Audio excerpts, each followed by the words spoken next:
Hello everyone, मेरा नाम है Shubham Kumar and welcome to Integround. तो ये हमारे पास है lecture number 14 on multiplication theorem and probability. Last lecture में हमने फॉर्मूला डिराइव किया था, कुछ क्वेश्चंस प्रैक्टिस किए थे। तो चलिए इस लेक्चर में आगे बढ़ने से पहले मेरी आपसे एक छोटी सी गुजारिश है। अगर आप मेरे चैनल पे बिल्कुल नए हो तो प्लीज़ मेरे इस चैनल को सब्सक्राइब करें और मेरा टेलीग्राम ग्रुप जरूर ज्वाइन करें, जहाँ पे मैं जो भी अपडेट्स होऊंगा वो जरूर देते रहूँगा, जिसका लिंक आपको कमेंट बॉक्स में पिन किया हुआ मिल जाएगा। ठीक है, तो चलिए इस लेक्चर में आगे बढ़ते हैं। तो हम देखते हैं कि मल्टीप्लिकेशन थ्योरम जो हमारे पास है, मल्टीप्लिकेशन थ्योरम वो हम कब अप्लाई करते हैं? जब आपका जो इवेंट है वो सीक्वेंस में हो। Event events performed in sequence, performed in sequence। और आपका जब इवेंट कंप्लीट हो जाए ना, तब आपको साइमल्टेनियसली अकरेंस के बारे में पूछा जाए। साइमल्टेनियसली अकरेंस के बारे में पूछा जाए, अकरेंस के बारे में पूछा जाए। दैट मीन्स आपसे क्या पूछा जाए, वहां पे एंड हो या फिर आपको इंटरसेक्शन के बारे में पूछा जाए। तो जब भी ऐसा चीज हो ना, तो हम मल्टीप्लिकेशन थ्योरम अप्लाई करते हैं। तो हमने यहाँ पे कुछ फॉर्मूलाज लास्ट लेक्चर में डिराइव किया था। That is simultaneously occurrence of A and B, that is A intersection B.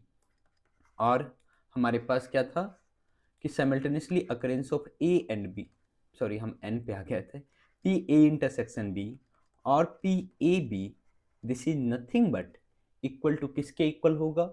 तो जो इवेंट जिस सीक्वेंस में परफॉर्म हो रहा है ना, उसी सीक्वेंस में आगे बढ़ो। इसका मतलब ए पहले हुआ, तो that means probability of A into probability of B when A already occurred. ठीक है, सिमिलरली हमने बात किया था probability of A intersection B intersection C, this is nothing but represented as P A B C, means simultaneously occurrence of A B and C. इसका मतलब क्या हुआ, इवेंट हमारे पास पहले ए हुआ, फिर बी हुआ, फिर सी हुआ। तो हमारे पास किसके इक्वल हो जाएगा? Probability of A into probability of B when A already occurred into probability of C. C से पहले कौन कौन हो चुका है? तो ए और बी साथ में हो चुका है। ठीक है, तो probability of A intersection B, ये हमारे पास था। तो चलिए इस लेक्चर्स में हम लोग आगे बढ़ते हैं और प्रॉब्लम्स प्रैक्टिस करते हैं। हमें पता है कि इसको हम आगे भी एक्सटेंड कर सकते हैं। अगर मान लो कि हमारे पास क्या हो, मल्टीपल इवेंट्स हो, मान लो कि हमारे पास हो A intersection B intersection C intersection D, इसके साइमल्टेनियसली अकरेंस के बारे में पूछा जाए, तो क्या हो जाएगा? Probability of A into probability of B when A already occurred into probability of C when A and B already occurred into probability of D when A, B, C already occurred। देखो, हमेशा एक बात ध्यान रखना, conditional probabilities में क्या होती है, हमेशा मैं आपको बोलूंगा कि कंडीशनल प्रोबेबिलिटीज क्या होगी, आपको किसी इवेंट के बारे में प्रोबेबिलिटी पूछा जाएगा, उससे पहले क्या दिया होगा कि ये इवेंट हो चुका है। जबकि मल्टीप्लिकेशन थ्योरम में क्या होगा, सारे इवेंट्स हमारे पास हो चुके, अब बताओ उसके साइमल्टेनियसली अकरेंस की प्रोबेबिलिटी क्या होगी। तो चलिए अब हम अपने फर्स्ट प्रॉब्लम्स की ओर बढ़ते हैं। तो हमारे पास है an urn contain 6 white and 9 black balls, two successive draws of 4 balls are made without replacement. हम क्या निकाल रहे हैं? 4 balls, two successive draws of 4 balls. यहां पे हम 4 4 करके निकाल रहे हैं। The probability that the first row will gives all white balls and the second row will gives all black balls है। देख रहे हो कि ये हमारा इवेंट हो चुका, टू सक्सेसिव ड्रॉज हो चुके। क्या पूछा जा रहा है कि फर्स्ट ड्रॉ जो हो वो सारे व्हाइट बॉल्स के हो और सेकेंड ड्रॉ जो हो वो सारे क्या हो? ब्लैक बॉल्स के हो। कहने का मतलब क्या पूछा जा रहा है कि पहले जो हमने निकाला वो सारा क्या हो हमारे पास? फर्स्ट सारे व्हाइट बॉल्स हो और इसका साइमल्टेनियसली अकरेंस एंड है किसके साथ? Second row gives all black balls, means सारे ब्लैक बॉल्स। ये किसके इक्वल हो जाएगा? This is nothing but equal to probability of W, first जो हम ड्रॉज कर रहे हैं 4 बॉल्स का वो सारे व्हाइट हो जाए, into probability of black balls when white balls already occurred. ठीक है, और यहाँ पे देख रहे हो विदाउट रिप्लेसमेंट है। मीन्स क्या है, समझो कि हमारे पास एक बॉक्स है या एक अर्न है, उसमें 6 वाइट बॉल्स है, 9 ब्लैक बॉल्स है। हमने इससे 4 बॉल्स करके निकालना, तो पहले 4 बॉल्स निकालेंगे। वो सारे क्या आ चुके हैं, वाइट हो चुका है, तो उसको साइड कर देंगे। फिर क्या करेंगे, फिर दोबारा 4 बॉल्स निकालेंगे। उस टाइम क्या होगा, हमारे पास क्या कन्फिग्रेशन होगा इसका, तो 6 वाइट बॉल्स में 4 वाइट बॉल्स निकल चुका है, तो 2 वाइट बॉल्स बचेंगे, 9 ब्लैक बॉल्स। अब इससे 4 ब्लैक बॉल्स निकालना है या 4 बॉल्स निकालना है, उसका ब्लैक होने की प्रोबेबिलिटीज क्या है, ये पूछा जा रहा है। तो चलिए अब बताओ व्हाट विल द, कि पहला, इसका मतलब क्या हुआ, इसका मतलब ध्यान से समझो कि first draw gives all white, सारे वाइट, इसकी प्रोबेबिलिटी क्या होगी। तो इससे हम क्या कर रहे हैं, 4 बॉल्स निकाल रहे हैं एक बार, वो सारे वाइट हो, इसकी प्रोबेबिलिटी क्या होगी बताओ। तो आप बोलोगे सर सिंस हम 4 बॉल्स निकाल रहे हैं, एक साथ निकाल रहे हैं, वो सारे वाइट हो, दैट मीन्स उसके फेवर में कितने आउटकम्स हो जाएंगे, 64 upon total number of outcomes कितने हो जाएंगे। टोटल कितने बॉल्स है हमारे पास, टोटल हमारे पास 15 बॉल्स है, तो 15 में से हमें C4 निकालना, ठीक है। ये हमारे पास यहां से आ जाएगा।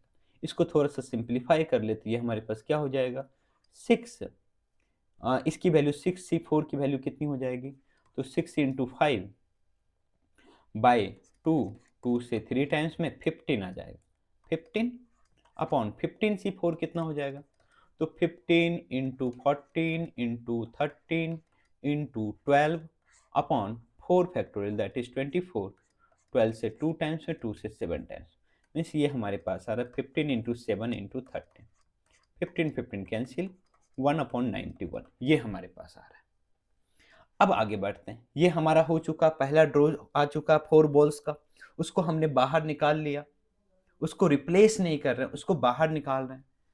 What is the probability that second row will also gives all black given that first 4 balls are already white? में जो पहला जो ड्रॉ निकाला था वो सारे वाइट हो चुके हैं, तो अगर वो सारे वाइट हो चुके हैं तो हमारा सैंपल स्पेस का कॉन्फ़िगरेशन चेंज हो जाएगा, क्योंकि क्या है, विदाउट रिप्लेसमेंट है। तो अब कितने वाइट बॉल्स, 2 वाइट बॉल्स, कितने ब्लैक बॉल्स, 9 ब्लैक बॉल्स। अब इसमें से हमें चाहिए क्या, अब देखो हमेशा ध्यान देना, इससे कंफ्यूज मत होना। अब देखो, अब इस टाइम मोमेंट पे हम 4 बॉल्स निकाल रहे हैं, तो इस टाइम मोमेंट पे हमारा सैंपल स्पेस का कॉन्फ़िगरेशन ये हमारे पास है, 9 ब्लैक बॉल्स 2 वाइट बॉल्स है हमारे पास। तो इस 9 में से 4 आ जाए ब्लैक बॉल्स, इसकी प्रोबेबिलिटी क्या हो जाएगी, 9C4 अपन टोटल कितने हैं, 11C4।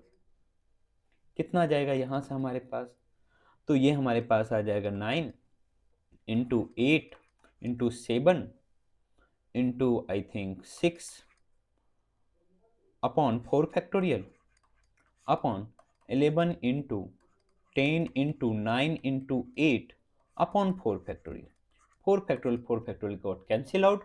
यहाँ से हमारे पास कितना आ जाएगा, 9 8 गॉट कैंसिल आउट, और ये हमारे पास 3 और ये हमारे पास 5, तो यहाँ से हमारे पास आ जाएगा 21/55।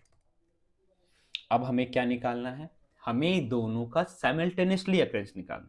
अब हमारा 2 draws complete, 2 draw completed, complete हो गया ना। अब क्या निकालना है, उसकी साइमल्टेनियसली अकरेंस की, ऐसा कितनी बार हो सकता है, इसकी प्रोबेबिलिटी कितनी है कि पहले सारे वाइट आ जाए इंटरसेक्शन, दूसरा जो ड्रॉ हो सारे ब्लैक दे दे।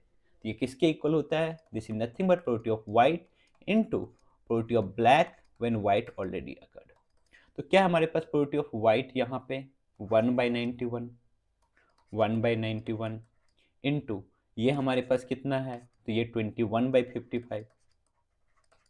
तो हमारे पास यहाँ से है 7 से आई थिंक 3 टाइम्स में, 7 से 13 टाइम्स में, 3/51 इंटू 13 कितना हो जाएगा, आई थिंक 3 से ये भी डिविजिबल है, यस। ये कैसे डिविजिबल हो रहा है, ये तो 55 है ना, हाँ 55। तो यहाँ से हमारे पास 65 आ जाएगा 715। So this is our final answer. और मैं बोल दूं कि ये क्वेश्चंस जो है ना मल्टीपल टाइम्स जेई में पूछे जा चुके हैं, ठीक है। तो इसलिए मैंने ये क्वेश्चन लिया, थोड़ा अलग क्वेश्चन था ना, थोड़ा हट के क्वेश्चन था ना। अर्लियर हम क्या करते थे, एक एक करके बॉल्स निकाल रहे थे। इस क्वेश्चन में क्या कर रहे हैं, 4 बॉल निकाला वो सारे व्हाइट हो, फिर 4 बॉल निकाला वो सारे ब्लैक हो, इसका हमें निकालना था, ठीक है। Okay, without replacement. Next question भी थोड़ा यूनिक है, जहां पे देखेंगे कि जब हमारे पास क्या हो कि इस अर्लियर तक हम क्या देख रहे थे कि आइदर हमारे पास साइमल्टेनियसली अकरेंस ऑफ 4 इवेंट्स। अब इसमें थोड़ा सा क्वेश्चंस, इस क्वेश्चंस को पढ़ो कि हमारे पास है bag contains 2 black 4 white 3 red balls. एक बैग है, उसमें हमारे पास 2 ब्लैक बॉल्स हैं, 4 व्हाइट बॉल्स हैं एंड 3 रेड बॉल्स हैं। One ball is drawn at random from the bag and kept aside. Means without replacement. क्या हमारे पास है, without replacement, क्योंकि बॉल निकाल रहे हैं उसको साइड में रख दे रहे हैं, replacement. From the remaining balls, another ball is drawn and kept aside. Means हर बार वही कर रहे हैं, एक बार निकाल रहे हैं फिर उसको रख दे रहे हैं, फिर निकाल रहे हैं रख। This process repeated till all the balls are drawn. ये तब तक किया जा रहा है जब तक सारे बॉल बाहर ना आ जाए। तो हमें क्या निकालना, find the probability that the balls drawn are in the sequence 2 black 4 white 3 red. Means इस सीक्वेंस में चाहिए, इवेंट हो चुका, परफॉर्म्ड हो चुका, अब हमें बताओ कि इस सीक्वेंस में या साइमल्टेनियसली अकरेंस हो ऐसे, उसकी प्रोबेबिलिटी क्या है। मींस कहने का मतलब क्या है कि हमें क्या निकालना है कि पहला दोनों ब्लैक हो। मीन्स प्रोबेबिलिटी ऑफ B1 पहला ब्लैक दूसरा भी black, next 4 white that is intersection W1 intersection W2 intersection W3 intersection W4, next 3 red हो means intersection R1 intersection R2 intersection R3। हो गया क्या, सारे बॉल निकल गए। देखो यहाँ पे 2 3 2 5 सॉरी 4 2 6 3 9 और 9 बॉल्स हमारे पास, सारे बॉल्स निकल गए। इस सीक्वेंस में हमें चाहिए।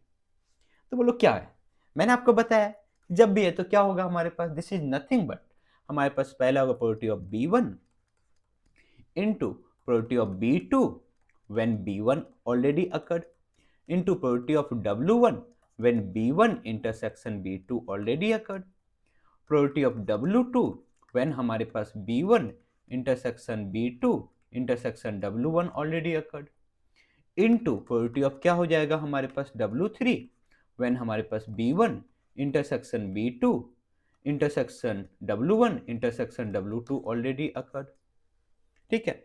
इनटू हमारे पास क्या हो जाएगा, प्रोबेबिलिटी ऑफ क्या हमारे पास, नेक्स्ट हमारे पास W4 व्हेन हमारे पास B1 intersection B2 intersection W1 intersection W2 intersection W3, थोड़ा सा स्पेस इधर के, W3 ऑलरेडी अकर्ड। सिमिलरली हम करेंगे R1 R2 R3 के लिए, तो लिखने की कोई जरूरत नहीं है, हमें पता है कि सिंस ये रिप्लेसमेंट हो रहा है तो हमारा सैंपल साइज क्या हो जाएगा, वो डिक्रीज होता चला जाएगा और उसी में किसी के प्रोबेबिलिटी निकालेंगे तो वही हमारा कंडीशनल प्रोबेबिलिटी होगा। तो सबसे पहले हमें चाहिए कि वो कैसा बॉल हो, ब्लैक बॉल हो। तो कितने ब्लैक बॉल हैं, दो। तो हमें पहला ब्लैक बॉल चाहिए, इसकी क्या प्रोबेबिलिटी हो, उस टाइम हमारे पास ये सैंपल साइज है, यस। तो इसमें से एक ब्लैक बॉल आ जाए उसकी क्या प्रोबेबिलिटी होगी, तो आप बोलोगे सर सिंस हमारे पास 2 ब्लैक बॉल्स हैं और टोटल हमारे पास कितने बॉल्स हैं, 9, 2/9। अब ये जो बॉल आया है हमने पहला निकाला, ठीक है। अब हम क्या देख रहे हैं, हम देख रहे हैं कि वो हमारा ब्लैक हो, तो ब्लैक आया उसको साइड, हम ब्लैक मान के उसको साइड कर रहे हैं, ठीक है। अब उसको हमने साइड कर दिया, अब हमारे पास क्या बचा, तो अब इसमें 1 ब्लैक बचा। जब हम सेकेंड ड्रॉ करेंगे, ये इवेंट ऑलरेडी परफॉर्म्ड हो चुका, फर्स्ट हमारा ब्लैक आ चुका, तभी ये हमारे पास सैंपल साइज आया। अब इसमें से देखेंगे फिर से हमारे पास ब्लैक आए, that is nothing but B2/B1, ठीक है। तो इसके लिए टेंशन मत लेना, इस सारे कॉम्प्लिकेटेड टर्म्स के लिए टेंशन मत लेना। ये क्या बताता है कि हमारे पास जस्ट सैंपल साइज डिक्रीज होते जा रहा है, तो उसमें उसकी प्रोबेबिलिटी बताओ, that is nothing but conditional probability. Okay, तो B2 बाई B1 क्या हो जाएगा हमारे पास, अब एक ब्लैक बॉल है तो 1 और टोटल बॉल कितने हैं 8, ये भी हो चुका। अब हमारे पास कोई भी ब्लैक बॉल नहीं बचे। अब बताओ व्हाइट आए। अब सैंपल स्पेस में जब हम ड्रॉ थर्ड करेंगे, थर्ड ड्रॉ जब करेंगे तो हमारे पास सैंपल साइज ये होगा। इसमें निकालना है, तभी तो हुआ कि B1 B2 हो चुका, तभी तो वो ब्लैक बॉल गायब हो गया। तो इसमें व्हाइट बॉल की प्रोबेबिलिटी कितनी होगी, तो 4 बाई कितना आपके पास 7। आपको पता है नेक्स्ट हमारे पास कितना हो जाएगा 3, जब हमारे पास ये फोर्थ ड्रॉ होगा तो अब हमारे पास कितना हो जाएगा 3 बाई 6। सिमिलरली आगे कितना होगा बताओ, ये 2 बाई 6, फिर कितना होगा हमारे पास 1 बाई 6। अब जब हम आगे जाएंगे तो हमारे पास कितने व्हाइट बॉल्स थे, 4 थे ना, यस। तो सारे व्हाइट बॉल्स कंप्लीट हो चुके, अब बचे सिर्फ रेड बॉल। ठीक है, अब बताओ इससे कुछ भी निकालोगे तो क्या हमेशा रेड ही आएगा, यस। तो हमारे पास 3 by 3, next 2 by 2, next 1 by 1, क्योंकि निकाल के साइड करते जा रहा है। तो यही हमारे पास क्या हो गया, this is nothing but our simultaneously occurrence of this. देखो मल्टीप्लिकेशन थ्योरम का एक एक्सटेंडेड वर्जन। ठीक है, तो मल्टीप्लिकेशन थ्योरम में टेंशन नहीं लेने का, सैंपल साइज डिक्रीज होते जा रहा है, उसमें देखते जाओ प्रोबेबिलिटी, सभी को मल्टीप्लाई करना है, यस।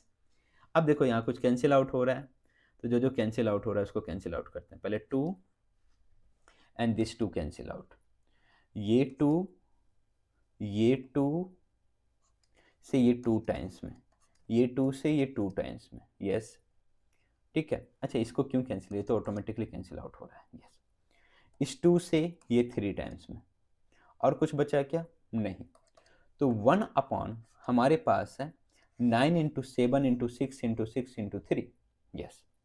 तो 9 7 जा 63 एंड 36 3 जा 108, तो 108 को इससे मल्टीप्लाई करते हैं तो ये हमारे पास आएगा 324, और 8 6 जा 48, 48 8 4 और 64, तो यहाँ से कितना है 4 0 7 1 8 6 8 0 4।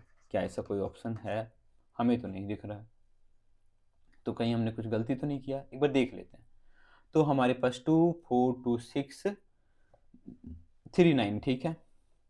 तो हमारे पास था total 2 4 3, 2 black 4 white 3 red, yes. हमें इस सीक्वेंस में चाहिए 2 ब्लैक 4 वाइट 3 रेड, ठीक है। तो हमारे पास सबसे पहले 2 बाई 9, 1 बाई 8, फिर 4 बाई 7, 3 बाई 6, यस। हमने यहाँ पे गलती किया है ना, यस। हमने डिक्रीज नहीं किया इसको, ये हमें डिक्रीज करना चाहिए था, आपको बोलना चाहिए था ना। अब बोले सर मैं तो नोटिस कर रहा हूँ, कैसे बोलूँ मैं, ठीक है चलो कोई बात। तो ये 3 बाई 6 होगा, तो नेक्स्ट हमारे पास क्या हो जाएगा 2 बाई 5, नेक्स्ट हमारे पास हो जाएगा 1 बाई 5, सॉरी 1 बाई 4, नेक्स्ट हो जाएगा हमारे पास 3 बाई 3, क्योंकि रेड बचेगा उसमें रेड की प्रोबेबिलिटी 1, ये भी हमारे पास 2 बाई 2 1, 1 बाई 1 ये। तो सिंस ये सारे कैंसिल आउट हैं, ये सारे कैंसिल आउट हैं, ये सारे कैंसिल आउट, इसको एक मैं काम करता हूँ फिर से लिखता हूँ 4 and this is 8 and this is 2, yes. तो 2 4 8 कैंसिल आउट, यस। 3 से 2 टाइम्स में 2 से 2 कैंसिल आउट, यस। और कुछ बचा क्या, नहीं। तो ऊपर हमारे पास 1 है और नीचे हमारे पास कितना है 5 4 जा 20, 20 इंटू 9 7 जा 63 into 20, 1/1260, this is the correct answer, yes option A था ना। चलो ठीक है, सॉरी थोड़ा सा मिस्टेक्स हुआ, बट आप लॉजिक समझ गए ना। हम क्या करेंगे, हम पहले 2 ब्लैक बॉल्स का देखेंगे, फिर हम चूंकि रिप्लेसमेंट है तो सैंपल साइज डिक्रीज होते चला जाएगा, ठीक है। तो this is the probability that कि हमें इस सीक्वेंस में मिली साइमल्टेनियसली अकरेंस, ठीक है। जब भी आपको फाइनल सीक्वेंस पूछाना, मल्टीप्लिकेशन थ्योरम लगाना है। क्यों लगाना है, लॉजिक समझ गए होगे आप, क्योंकि हमें मीन जब फाइनल सीक्वेंस पूछ रहा है तो एक तरह से उसका साइमल्टेनियसली अकरेंस ही पूछा जा रहा है, ठीक है। अब हम बढ़ते हैं क्वेश्चन नंबर 3 के ऊपर। ये क्वेश्चंस भी आपके PYQs में आया हुआ और अच्छा प्रॉब्लम्स है, इसलिए मैंने लिया है, ठीक है। अब मैं मेंशन नहीं करना चाहता हूं कि किस ईयर में नहीं है, उससे क्या फर्क पड़ता है, आपका मेन मोटो होना चाहिए क्वेश्चंस प्रैक्टिस करना, ठीक है। Two numbers are select randomly from the set this without replacement one by one. Without replacement हमने निकाला, फिर उसको रिप्लेस नहीं किया, एक एक करके निकाल रहे हैं। The probability that minimum of the two numbers is less than 4 means वो जो दो नंबर आएगा ना, उसका क्या हो, मिनिमम जो हो वो आपका लेस देन 4 होना चाहिए, लेस देन 4 होना चाहिए। इसकी क्या प्रोबेबिलिटी है, पहले देखो, क्या ये इवेंट सीक्वेंस में हो रहा है, यस, वन बाय वन। पहले हम फर्स्ट नंबर निकालेंगे, फिर इसको साइड करके सेकेंड नंबर निकालेंगे विदाउट रिप्लेसमेंट, रिप्लेसमेंट, ठीक है, without replacement. The probability that the minimum of the two numbers is less than 4, वो टू नंबर्स लेस देन 4 हो। ऑब्वियसली विदाउट रिप्लेसमेंट कहने का मतलब क्या हुआ कि अगर मैंने पहला नंबर फॉर एग्जांपल 1 निकाला, तो दूसरा क्या 1 आ सकता है फिर से, नहीं, दूसरा क्या आ सकता है, 2 आ सकता है, 3 आ सकता है, 4 आ सकता है, ऐसे करके आ सकता है, यस। अब हमें क्या करना है, क्या कंडीशन लगाने कि उसके मिनिमम क्या हो, लेस देन 4 हो। अब बताओ इस दोनों नंबर्स में मिनिमम लेस देन 4 कब होगा, जब आइदर ए क्या हो, लेस देन 4 हो, ठीक है, बी भी लेस देन 4 हो। हमारे पास पहला क्या आ गया, both A and B are less than 4, less than 4, ये हमारे पास। दूसरा है कि A is less than 4, less than 4 and B is greater than 4, greater और इक्वल, ग्रेटर देन और इक्वल टू 4, ठीक है, ये हमारे पास हो, तब भी हमारे पास मिनिमम ये आएगा। नेक्स्ट हमारे पास है ए ग्रेटर देन इक्वल टू 4 है एंड बी हमारे पास क्या, लेस देन 4, तब भी क्या होगा, मिनिमम क्या होगा, लेस देन 4। इसके अलावा और कोई भी कॉम्बिनेशन बचता है क्या, नहीं। देख रहे हो कि हर जगह एंड आ रहा है, दैट मीन्स ये इवेंट हो चुका है, उसके बाद हमें ये निकालना है। तो अगर मैं बात करूं कि ये हमारे पास क्या है, तो प्रोबेबिलिटी ऑफ हमारे पास ए भी क्या आ जाए, ए भी लेस देन 4 हो, लेस देन 4 हो एंड बी भी लेस देन 4 हो, इसकी प्रोबेबिलिटी पूछा जा रहा है। नेक्स्ट हमारे पास यहां पूछा जा रहा है कि probability of A is less than 4 and B हमारे पास ग्रेटर देन इक्वल टू 4 हो। ये हमारे पास क्या है कि प्रोबेबिलिटी ऑफ ए हमारे पास ग्रेटर देन इक्वल टू 4 है एंड बी हमारे पास क्या, लेस देन 4। इसके अलावा और कोई पॉसिबिलिटी है क्या, नहीं, इसके अलावा कोई पॉसिबिलिटीज नहीं। यही तीन पॉसिबिलिटीज हमारे पास ए और बी पे, फर्स्ट और सेकेंड रो पे हो सकता है, जब हम देखेंगे लेस देन 4 चाहिए तो हमारे पास, ठीक है। तो सिंस ये तीनों म्यूचुअली एक्सक्लूसिव है ना, म्यूचुअली एक्सक्लूसिव, किसी का किसी के साथ कोई इंटरसेक्शन नहीं। क्या इस दोनों में क्या इसका कोई इंटरसेक्शन आ सकता है क्या, नहीं, यहाँ पे स्ट्रिक्टली बी ग्रेटर है, यहाँ ए लेस देन है, यहाँ ए ग्रेटर है, बी लेस देन है, कोई इंटरसेक्शन ही नहीं। तो ये निकालने का मतलब क्या हुआ कि पहला जो आए, प्रोबेबिलिटी ऑफ फर्स्ट ए जो हम ले रहे हैं दैट इज लेस देन 4 हो, इसकी क्या प्रोबेबिलिटी है, into probability of be less than, second जो ड्रॉ निकाल रहे हैं वो भी लेस देन 4 है, given that first is also less than 4, ठीक है, ये समझ रहे हो, ये बस नोटेशन के लिए मैं यूज कर रहा हूं जिससे हमें पता चले। तो हमारा जो हम जिससे निकाल रहे हैं जिस सेट से, वो है 1 2 3 4 5 6। अब बताओ कि पहला नंबर आप जब निकालोगे तो उस टाइम तो हमारा सैंपल साइज ये होगा, उससे हम पहला नंबर निकाले लेस देन 4 आए, उसकी क्या प्रोबेबिलिटी है, तो उसके फेवर में 3 आउटकम्स, 3/6। अब हम जब सेकेंड निकाल रहे होंगे तो इसमें से कोई हमारे पास एक गायब हुआ होगा, कोई एक गायब हुआ, लेट्स सपोज यहां 2 आ गया तो 2 गायब हो गया होगा। अब सेकेंड रो भी हमें क्या चाहिए, लेस देन 4 चाहिए।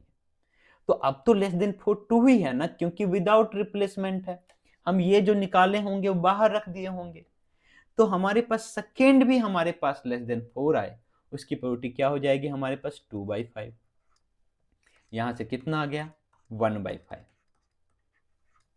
अब इसको निकालते हैं। अब ये जब हम कर रहे हैं हमें क्या चाहिए, ए लेस देन 4, हमारा सैंपल साइज क्या है, ये हमारा जो फर्स्ट रो चाहिए वो लेस देन 4 चाहिए और सेकेंड क्या चाहिए, ग्रेटर देन इक्वल टू 4।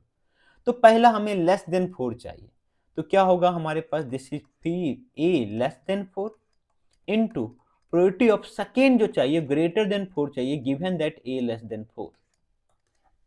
और मैं बताऊं ये चीजें इसलिए इन्फ्लुएंस हो रही है ना, ध्यान रखना, इसलिए इन्फ्लुएंस हो रही है क्योंकि रिप्लेसमेंट यहाँ विदाउट रिप्लेसमेंट है। अगर विथ रिप्लेसमेंट होता ना तो सैंपल साइज पे कोई इंपैक्ट ही नहीं पड़ता। कल मैंने क्वेश्चन में आपको दिखाया था, ठीक है, जहां पे हमारे पास क्या था, विथ रिप्लेसमेंट था। तो what is the probability that first ball is less than 4। आप बोलोगे सर फर्स्ट लेस देन 4 है, तो हम जब पहला बॉल निकाल रहे हैं, ये फर्स्ट ड्रॉ है, पहला जब नंबर निकाल रहे हैं तो लेस देन 4 चाहिए, तो 3/6 इनटू सेकेंड क्या चाहिए, greater than equal to 4, given that first is less than 4। तो फर्स्ट लेस देन 4 है तो कोई उसमें आया होगा। अब हमारे पास नंबर बचे टोटल 5, इसमें ग्रेटर देन इक्वल टू 4 कितने हमारे पास, 3, ठीक है, तो 3/5, तो यहां से हमारे पास 2 टाइम्स में आ गया 3/10, ये हमारे पास। नेक्स्ट हमारे पास है कि पहला जो हम ड्रॉ कर रहे हैं वो ग्रेटर देन इक्वल टू 4 चाहिए। एक्चुअली बात करें तो ये दोनों सेम ही है ना, सेम।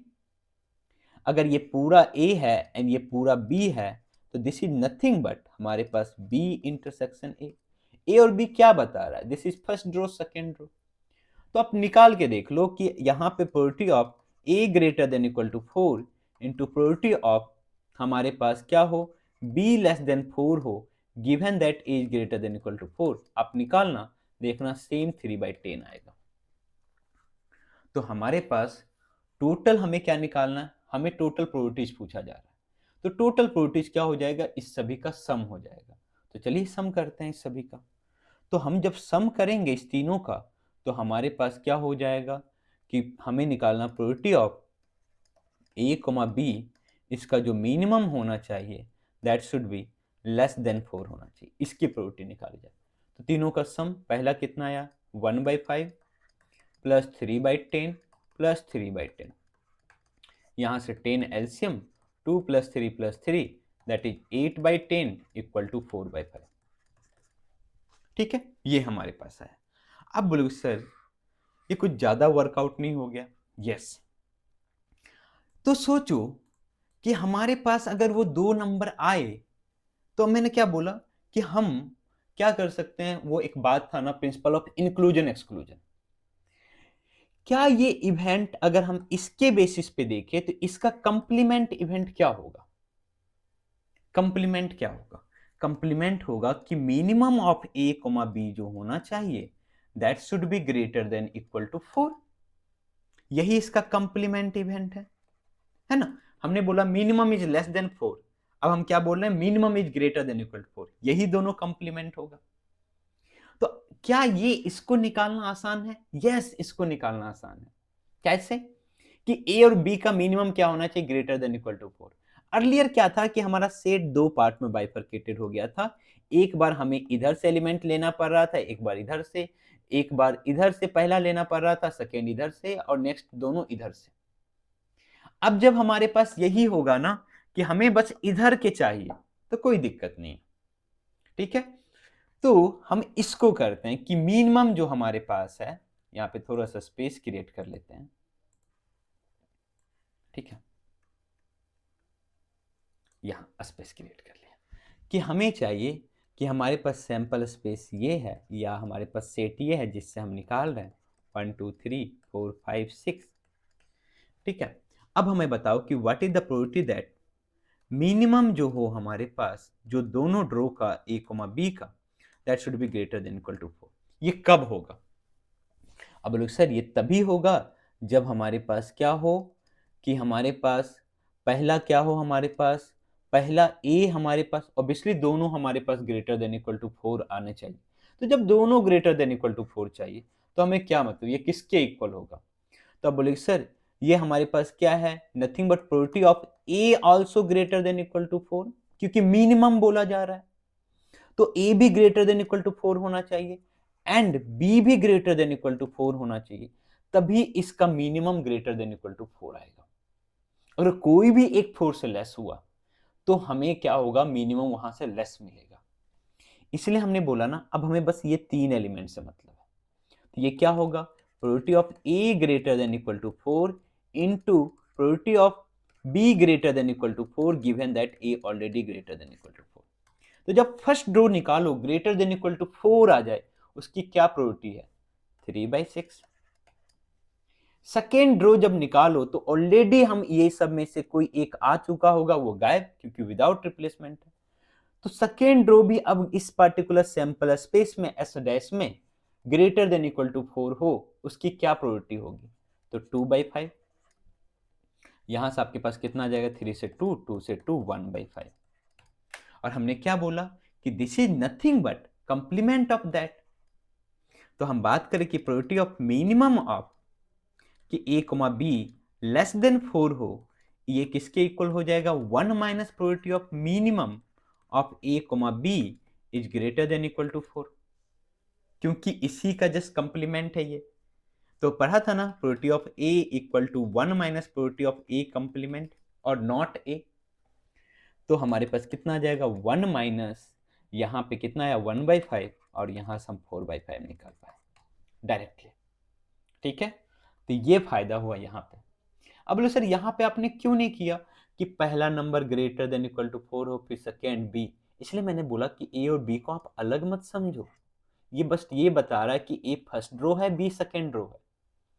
ठीक है, जब भी आप एक ही ग्रुप से दोनों ऑब्जेक्ट निकाल रहे हो, तो अगर दोनों मान लो कि इसमें 2 रेड बॉल है, पहला भी रेड चाहिए, सेकेंड भी रेड चाहिए, तो हम बस बाइफरकेट करने के लिए R1 R2 कर रहे हैं।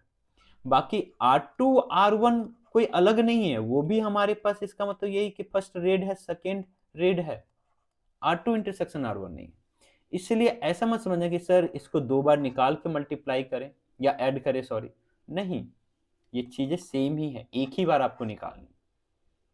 ठीक है, क्यों एक ही बार निकालनी, आप खुद सोचो कि 4 5 6 है, हमें इससे 2 निकालना है। ठीक है, तो हमारे पास रिपीटेशन अलाउड नहीं है, तो एक 4 5 हो जाएगा, एक 4 6 हो जाएगा, एक हमारे पास क्या हो जाएगा 5 4 हो जाएगा, एक हमारे पास कितना हो जाएगा, हमारे पास 6, और हमारे पास कितना हो जाएगा 6 4 हो जाएगा। टोटल हमारे पास आना चाहिए, यहाँ से हम ले रहे हैं 3 3 6 आना चाहिए। तो हमारे पास 6 4 हो गया, 4 5 हो गया, चलो ठीक है, और हम कोई छूट रहे हैं, 4 6 ले लिया, 5 6 ले लिया, नहीं, 5 6 एंड 6 5, यही 6 हमारे पास आउटकम्स होंगे, जहां पे दोनों ग्रेट, इसका मिनिमम जो हो वो हमारे पास क्या हो कि ग्रेटर देन इक्वल टू 4 हो। देख रहे हो, हर किसी में minimum greater than equal to 4। Similarly इस 30 में से, सॉरी 6 में से ऐसे 2 नंबर सेलेक्ट करने हैं विदाउट रिपीटेशंस, क्योंकि हमारे पास ऑर्डर्ड पेयर है, तो यहां परमुटेशंस लगेगा। क्यों परमुटेशंस लगेगा, क्योंकि सिलेक्शन नहीं, यहां ऑर्डर मैटर कर रहा है, यहां मैटर कर रहा है कि कौन पहले आया कौन बाद आया। ठीक है, तो ये हमारे पास 6 तरीके से, ये 5 ऐसे भी निकालोगे तो ये हमारे पास आएगा कितना, हमारे पास 1/5 ही आएगा। ठीक है, इसलिए अब हम आगे बढ़ते हैं क्वेश्चन नंबर 4। तो इस क्वेश्चन में देखो हमारे पास क्या है कि 2 marbles are drawn in succession from a box containing 10 red, 30 white, 20 blue and 15 orange marbles with replacement, ध्यान देना, being made after each drawing, then the probability that the first drawn marble is red and second drawn marble is white। अब पहले बताओ कि अगर with replacement है तो क्या आपका सैंपल स्पेस चेंज होगा या उसका साइज चेंज होगा क्या, नहीं, विथ रिप्लेसमेंट है, कोई चेंजेस नहीं। तो ये हमारे पास बॉक्स है, इस बॉक्स में 10 रेड, 30 व्हाइट, 20 ब्लू, इतना क्यों दिया बे, 15 ऑरेंजेस। अब इसमें 2 सक्सेशन में हम निकाल रहे हैं, एक एक करके निकाल रहे हैं। ठीक है, तो हमें क्या चाहिए कि हमें चाहिए कि probability that first drone marble जो आए वो रेड आए, इंटरसेक्शन सेकेंड हमारे पास व्हाइट आए, this is not W1, second white आए, तो ये किसके इक्वल हो जाएगा, probability of R1 into probability of W2 when R1 already occurred. मैं पहले बताता हूं, कोई इन्फ्लुएंस नहीं पड़ेगा इसमें R1 अकर्ड हो या नहीं, क्योंकि हमारे पास क्या विथ रिप्लेसमेंट। तो what is the probability that first ball is red, जब आप फर्स्ट बॉल इससे निकाल रहे हो वो रेड आए, तो हमारे पास 10 अपॉन टोटल बॉल्स कितने हमारे पास 60 75। अब जो बॉल आया ना उसको रख दिया तो फिर से यही हमारे पास सैंपल साइज, उस पर कोई इंपैक्ट चेंज ही नहीं हुआ, और जब सैंपल साइज चेंज नहीं होगा तो कंडीशनल प्रोबेबिलिटी भी चेंज नहीं होगी। तो सेकेंड व्हाइट आए तो व्हाइट 30 अपॉन 75, क्योंकि नंबर ऑफ बॉल्स तो सेम ही है। तो कितना आ जाएगा हमारे पास, यहाँ से आपके पास 5 से 2 टाइम्स में, 5 से कितना हमारे पास 15 टाइम्स में, 15 से 2 टाइम्स में 2/75। ठीक है, ये हमारे पास first drawn marble is red and second drawn marble is white. Yes sorry, 2 2 जा 4, 4/75 कितना आ रहा है 4/75। ठीक है, तो ये समझ गए कि जब हमारे पास विदाउट रिप्लेसमेंट हो, विथ रिप्लेसमेंट हो तो क्या करना है। विथ रिप्लेसमेंट में तो भैया आंख मूंद के मल्टीप्लाई कर दो, that is probability of R1। आगे हम इस चीज को पढ़ेंगे नेक्स्ट क्लास में, दैट इज इंडिपेंडेंट डिपेंडेंट के बाद, क्योंकि कोई फर्क ही नहीं पड़ रहा है कि R1 हो या ना हो, सेम ही चीजें आएंगी। अगर हम पहले भी W2 निकालते, व्हाइट बॉल निकालते तो उसकी प्रोबेबिलिटी 30/75 आती, सेकेंड टाइम्स में निकाल रहे हैं तो सेम ही है, कोई फर्क ही नहीं पड़ रहा है कि रेड अकर हो या नहीं हो। क्यों? क्योंकि यहाँ पे क्या है, विथ रिप्लेसमेंट है। ठीक है, चलो अब हम नेक्स्ट एक एडवांस लेवल प्रॉब्लम्स करते हैं जिसमें multiple concept, not multiple concept actually, अगर आपने मेरे लेक्चर्स अच्छे से देखे हैं ना तो ये क्वेश्चंस इजीली सॉल्व कर लोगे। ठीक है, चलो, और ये हमारे पास इस लेक्चर का लास्ट प्रॉब्लम रहेगा, और नेक्स्ट लेक्चर से हम लोग इंडिपेंडेंट एंड डिपेंडेंट इवेंट्स के बारे में पढ़ेंगे। ठीक है, बहुत ही अच्छे से आराम से, और उसमें मैं पहले आपको बता देता हूँ बहुत सारे बुक्स में ना, इवन मैं आपको दिखा भी दूंगा, ठीक है, कि किस तरह से गलत इंफॉर्मेशन लिखे हुए अच्छे अच्छे बुक्स में। ठीक है, तो वो जो कंफ्यूजन है वो दूर करना, हम आपको ऑथेंटिक बुक्स के बारे में बताएंगे जहां से आप अपने डाउट्स क्लियर कर सको। इवन एनसीईआरटी आप पढ़ लोगे ना तो आपके वो डाउट्स क्लियर हो जाएंगे। ठीक है, इसलिए मैं हमेशा, NCERT is the god of maths या god of all resources to clear all your doubts at JEE levels, specially basic level doubts वही क्लियर कर सकते हैं, वो कोई और बुक नहीं क्लियर कर सकता है। ठीक है, क्योंकि बाकी जो बुक्स है ना लिख दिए गए, बस ध्यान ही नहीं रखा कि एनसीईआरटी क्या कह रहा है। एनसीईआरटी गलत नहीं हो सकता भाई, उसको लिखने वाले विद्वान लोग हैं, हम और कुछ नहीं है उनके सामने, तो वो हमारे लिए भगवान है। नमस्कार। ठीक है, तो अब बैग कंटेन्स n बॉल्स, कोई बैग है उसमें टोटल n बॉल्स है, उसमें से क्या है 3 बॉल्स वाइट है, 3 वाइट है, 6 हमारे पास ग्रीन है, and remaining balls are blue. Remaining हमारे पास ब्लू है, तो कितने रिमेनिंग बच गए, तो 9 हमारे पास ब्लू है। Yes, 3 balls are drawn randomly one after the other without replacement. Without replacement. That means events performed in a sequence. For I equal to 1, 2, 3, Wi, Gi and Bi denote the event that ball drawn in ith draw is white, green and blue. Same चीज जिसको हम अभी तक बात कर रहे थे। W1 का मतलब क्या है कि first drawn ball is white, G2 का मतलब क्या है second ball drawn is green, B3 का मतलब क्या है थर्ड बॉल ड्रॉन इज हमारे पास जो भी ब्लू। ठीक है, इफ ये दिया हुआ है एंड ये दिया हुआ है देन एन किसके इक्वल है। अब बताओ कि इसका मतलब क्या है, simultaneously operation of this 3 events किसके इक्वल होगा। तब बोलो sir probability of W1 intersection G2 intersection B3 is nothing but equal to probability of W1, क्योंकि फर्स्ट ड्रॉ बॉल निकालेंगे उसकी व्हाइट होने की probability, into probability of G2 when W1 occurred, into probability of क्या हमारे पास, this is B3, probability of B3 when हमारे पास W1 yes W1 and G2 both occurred, यही हमें चाहिए। तो ये हमारे पास किसके इक्वल दिया, this is nothing but equal to 2/5n। What is probability of W1 क्या होगा, प्रोबेबिलिटी ऑफ W1 क्या होगा जब फर्स्ट बॉल हम निकालेंगे, तो हमारे पास 3 व्हाइट बॉल्स हैं, टोटल कितने बॉल्स हैं अभी इस पार्टिकुलर टाइम मोमेंट पे n, तो 3/n, इनटू जब हम ग्रीन निकालेंगे तो ग्रीन हमारे पास जब निकलेगा तो एक व्हाइट बॉल्स गायब हो चुका होगा। अब हमारा total number of balls n-1 है, ठीक है, क्योंकि विदाउट रिप्लेसमेंट है। तो ग्रीन क्या होगी, इसकी प्रोबेबिलिटी क्या होगी, ग्रीन निकालेंगे जब हम, तो कि फर्स्ट व्हाइट हो चुका है, तो हमारे पास 6/n-1 आएगा, ठीक है। नेक्स्ट हमारे पास क्या हो कि वो बॉल क्या आ जाए, ब्लू। अब जब थर्ड रो करेंगे तो एक ग्रीन और गायब हो चुका होगा, क्योंकि पहले ग्रीन अकर हो चुका, 5 ग्रीन। अब टोटल नंबर ऑफ बॉल कितने हो गए, n-2। तो वो हमारे पास क्या आए, वो ब्लू आए। ब्लू है कितने, n-9। टोटल बॉल्स कितने हैं, n-2।